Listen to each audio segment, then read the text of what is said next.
Ang colony ng mga bubuyog o bees. Ang colony ng mga bubuyog ay isang organisadong grupo ng mga bubuyog na nagtutulungan upang magsustento ng kanilang komunidad. Karaniwan, ang colony ay may tatlong pangunahing uri ng bubuyog. Reyna ang tanging babae sa colony na responsable sa pagpaparami ng mga itlog.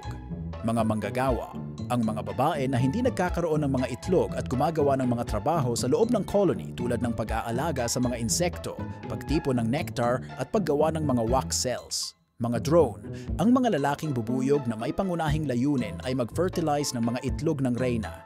Ang mga bubuyog ay nagtutulungan sa pamamagitan ng komunikasyon gamit ang waggle dance upang magbigay alam sa iba pang mga bubuyog kung saan matatagpuan ang mga pollen at nectar.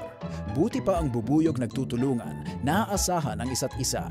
Ikaw paghuhugas na lang nga ng plato, kinatatamaran mo pa na hinayupak ka, kupal.